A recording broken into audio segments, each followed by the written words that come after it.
dark outside. It stays dark so long now. And so I decided to come up to the Beehive and do some pajama sewing. Yeah, I'm in some pajamas. These are some of my favorites. It's got Dumbo on the front, and it says, "Embrace that which makes you different." And we certainly are different here in Quilt Roadie land, aren't we? So, I'm trying to do some catch up.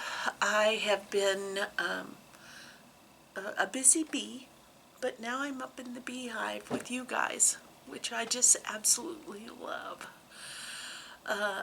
I can hear the coyotes outside. They are, you know, when the sun is about to start rising, and they are hungry because it is cold outside. I swear it's probably in the high 20s, maybe lower than that. It's crystal clear, but freezing cold.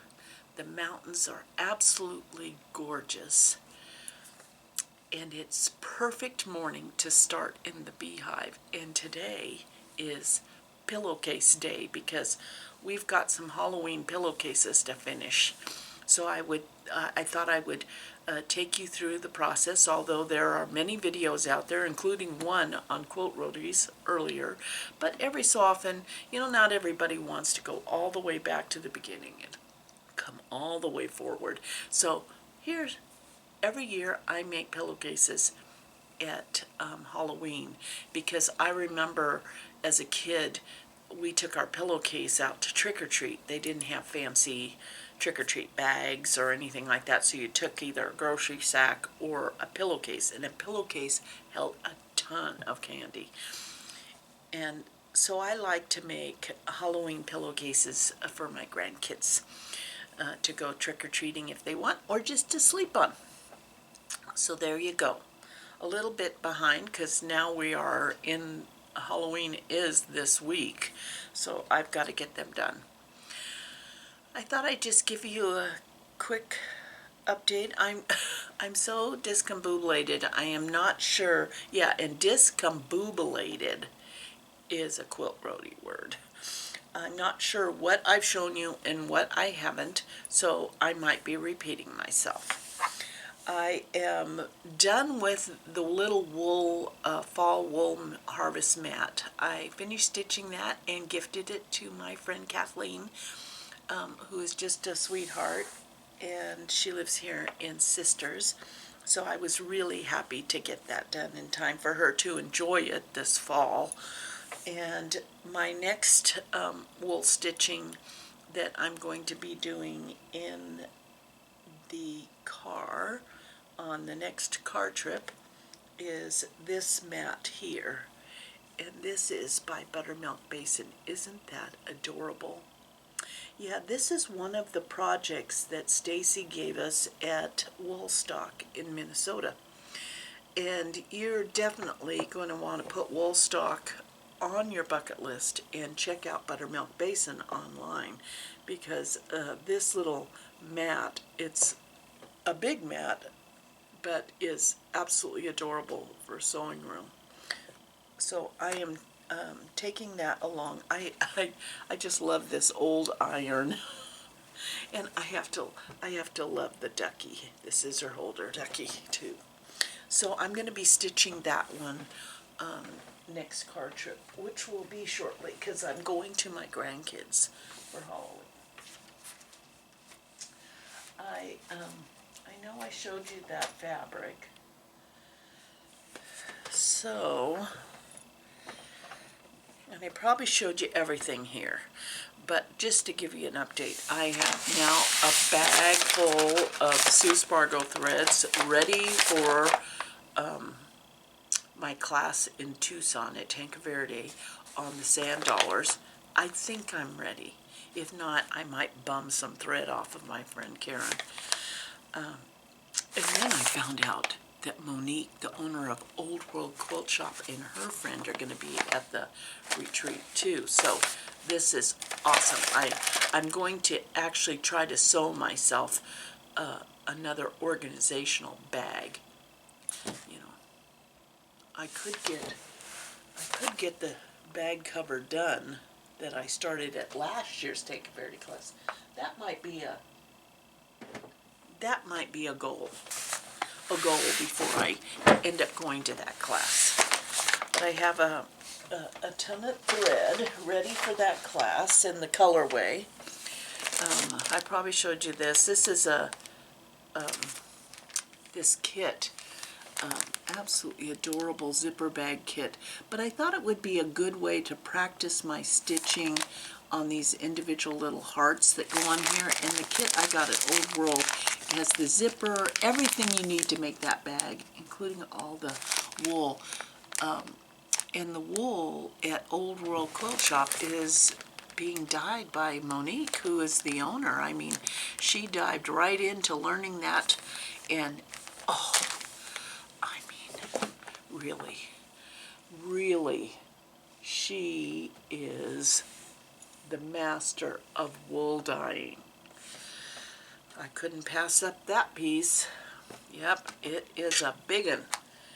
Oh, look at all the colors. How could I even figure out what part of it I wanted? So, yeah, I don't know. It's hard.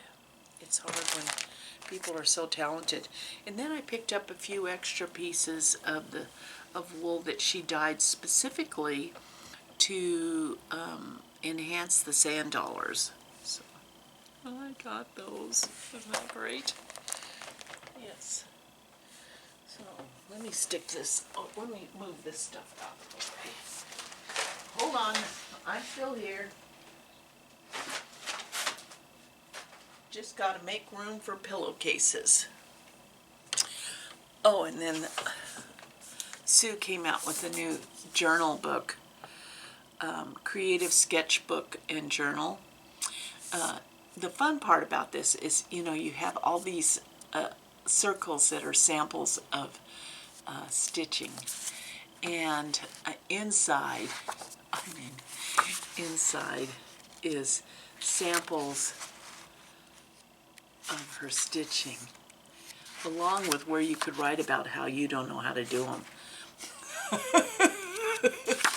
But I'm going to take this and I'm going to journal my Sue Spargo journey. Ooh, look at that. There's some sand dollars. Yeah.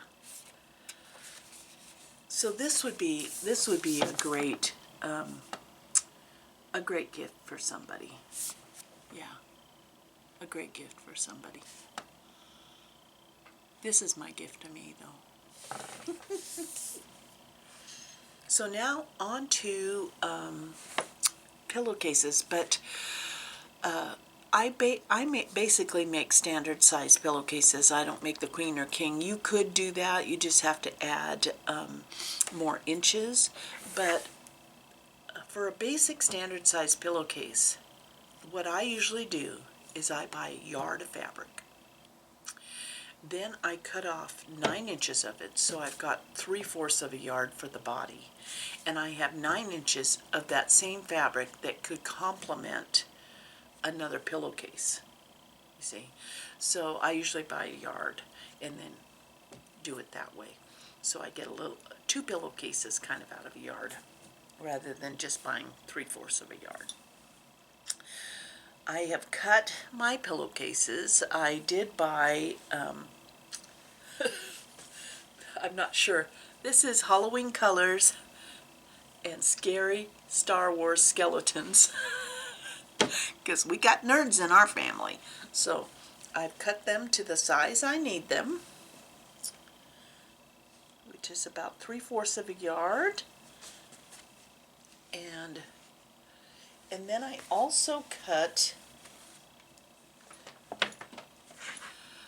the trim. So in between this piece and the cuff is about a 2-inch or 2.5-inch strip. So I picked out this bright green strip because there is a little bit of green-yellow stars in this Star Wars. You can't see it, but it will make that those little pieces pop. And then I did this kind of mottled black, like the black hole. Yeah, so those are the 3 pieces that I'm going to put together for the pillowcase. So the first thing that I'm going to do is iron my strip here in half, because my trim piece is going to be half that size. And then I'm going to layer my pillowcases, and I will show you how to do that. So the first thing I'm going to do is iron this little trim piece in half.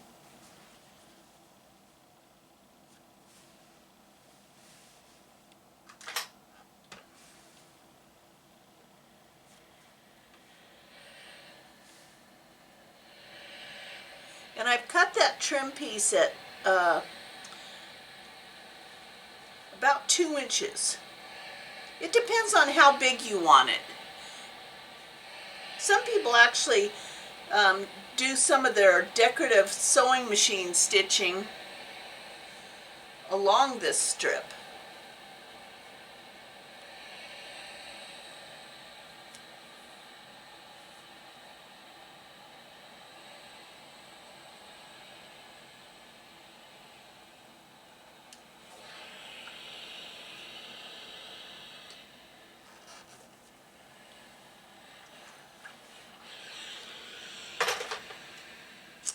Now this is where we do some chanting. So the next step is to take your cuff and lay it out with the right side up.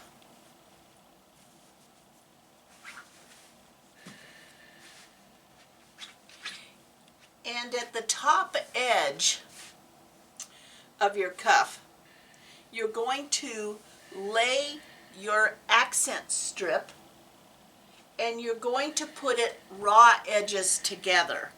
So all of the raw edges are at the top.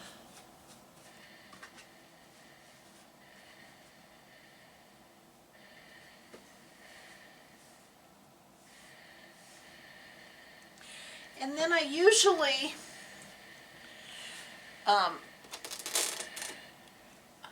put a couple of pins just to hold it in place. Not pinning a whole bunch of pins, but boy, that one was bent. So raw edge at the top.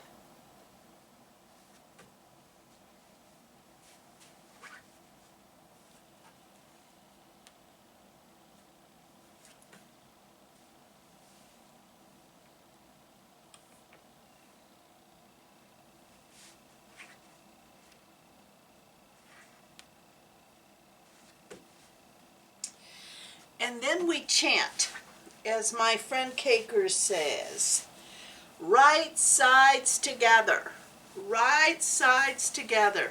So you've got the right side of your cuff, you've got your trim piece with the raw edge at the top, pinned at the top of your cuff, and then you're going to center and place right sides together of the body of your pillowcase.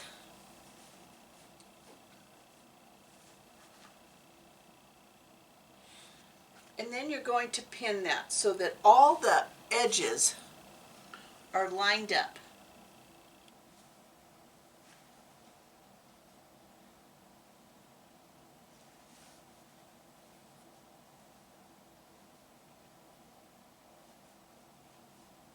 Yeah, you should see it when the fabric stockers are making pillowcases. There's lots of chanting. Right sides together. So we know what we're doing.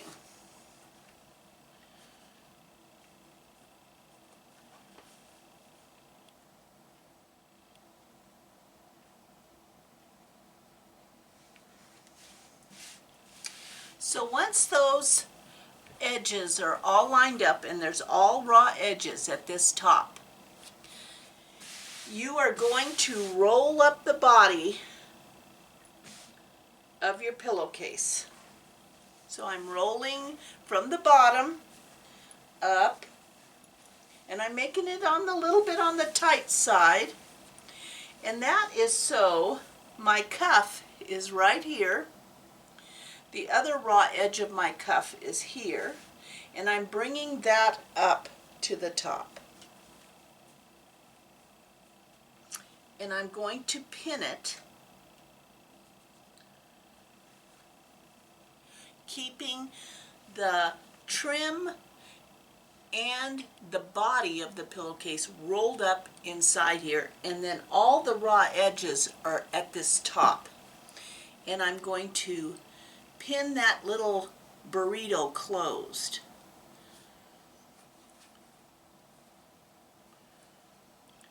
And as I'm pinning, I'm making sure all those raw edges are lining up.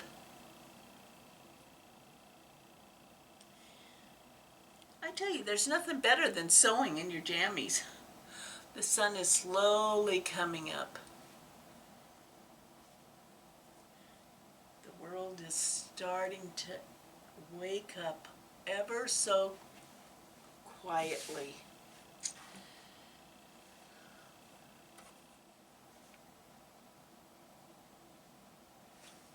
So I've got my burrito made. Everything is rolled up inside, and the cuff has come over the top, and I've pinned all the raw edges together so that right here on the outside is the back side of my cuff fabric. Next, we sew it together.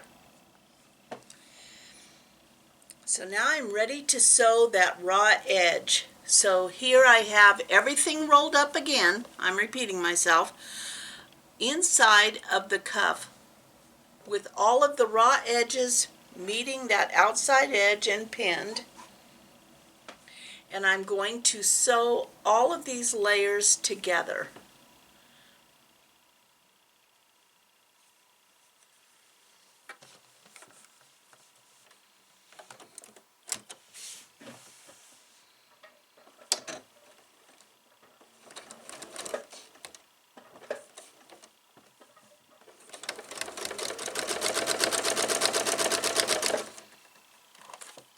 As I'm sewing, I'm making sure that all of the raw edges and the layers have lined up.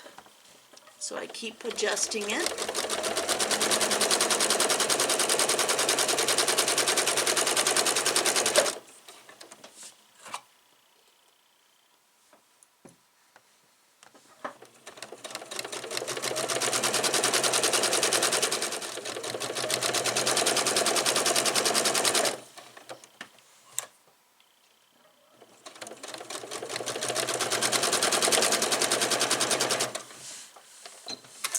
Okay, now here comes the fun part.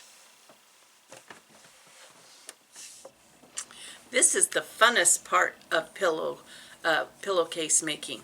So I have this big tube, and all the raw edges were together, and I sewed my seam all the way down the raw edge, and now we get to see the pillowcase come out. So now I pull everything out of this burrito.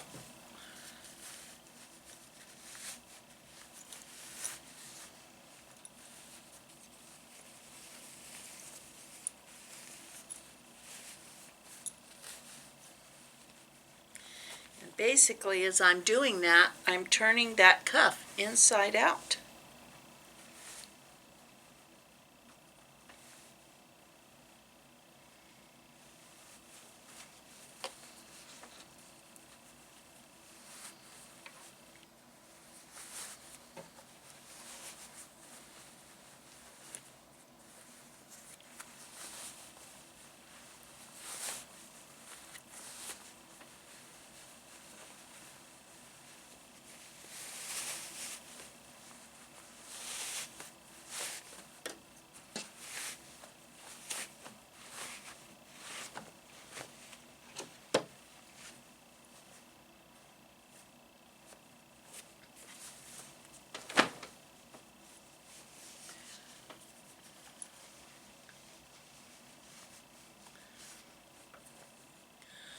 Look at that. There's the body. So now the next step for this is to press it, trim it, and then I'll show you how to make a French seamed pillowcase.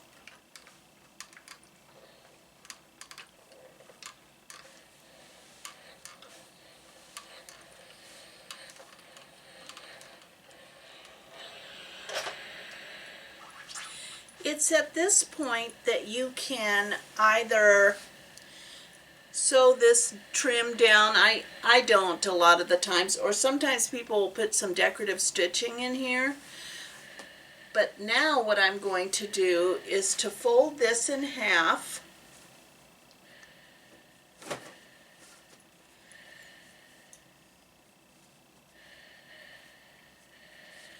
And then we're going to take this over to our cutting table. And we're going to trim it up. Because see, there's that, I didn't trim up the raw edge. I do it afterwards. So I'm just going to make a crease. And then we go over to our cutting table. And we trim it up.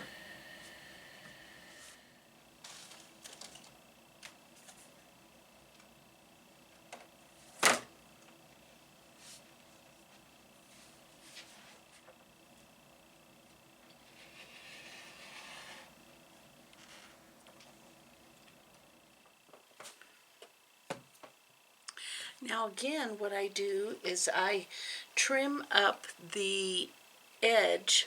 I've trimmed up the edge of the pillowcase, so now I'm going to pin it so that it doesn't shift while I sew that whole edge with an 1/8 inch seam.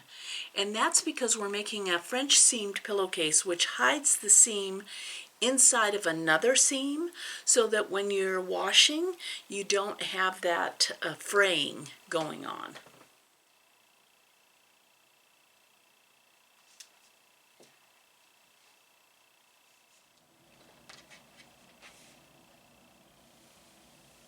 Look at how cute that looks. So this is the important part to the French seam, is that the wrong sides are together. Wrong sides together, so the right side is outside, and I'm going to sew on this raw edge here an 1/8 inch seam. So a very slight seam there. And then that seam will get hidden inside the next seam.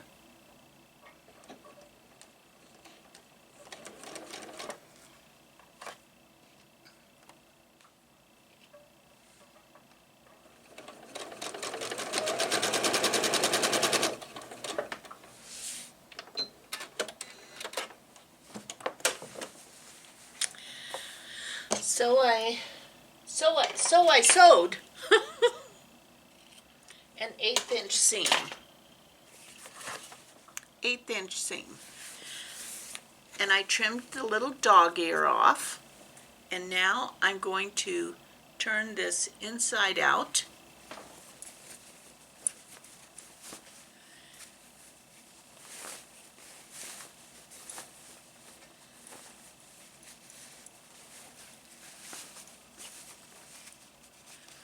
And I usually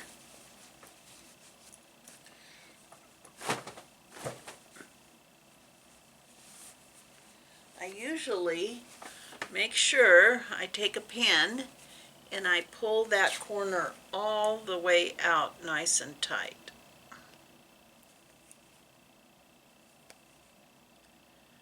Go. Bring this one out nice and tight. And then I'm going to go ahead and press it to get that seam nice and crisp that I'm going to sew. And here's the tricky part, is I'm constantly moving the fabric out so that I don't get a pleat where I am ironing. I really want it to be a crisp edge. So I'm constantly pulling that seam out.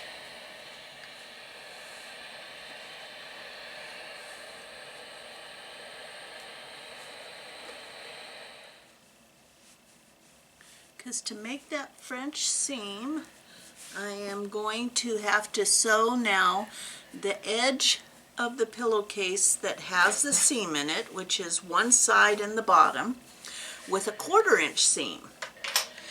And then what happens is your seam gets hidden inside another seam, which then means as you launder it, you won't get a fraying pillowcase.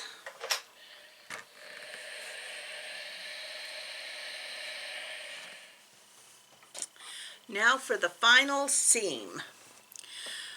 So now I'm going to take a 1/4 inch seam, and I have the right sides together. I have it inside out, and I am going to take that 1/4 inch seam.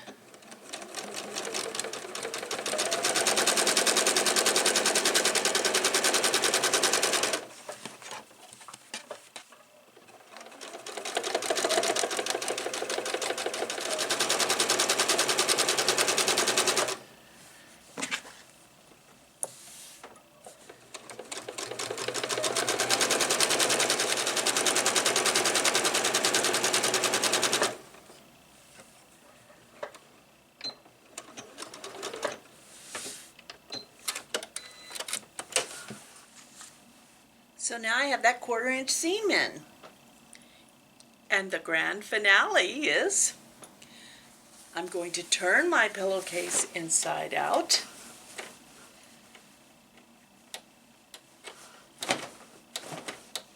Oh, I was wondering what that sound was. My thread is still connected there.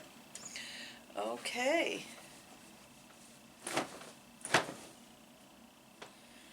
And there's my pillowcase, all done. And as you can see, inside, I don't know if you can see that, maybe on here, there's a hidden seam. There's no raw edge. That French seam is hidden in there. And I have one Halloween pillowcase done. Now for 2 more. I hope that you have a chance to make some Halloween pillowcases. If not, Christmas pillowcases make a great gift. And they're so easy and fun. And you can buy complementary fabric by buying a yard of fabric, cutting off the 9 inches from the top of that yard for the cuff on another fabric, with another fabric for a separate pillowcase, and then you have kind of complementary, does that make sense? Complementary pillowcases. And they are a great gift, fun to make, and who doesn't want to get a holiday pillowcase? Well, I hope you've enjoyed this short tutorial, and I hope we run into some of you down the road. Otherwise, you can join me here in the Beehive on whatever happens next, which I think we're going to have to work on row 3. Oh, when am I going to do that? And make sure that you live your life and embrace what makes you different. Thanks for watching. And be sure to like and subscribe on Quilt Roadies.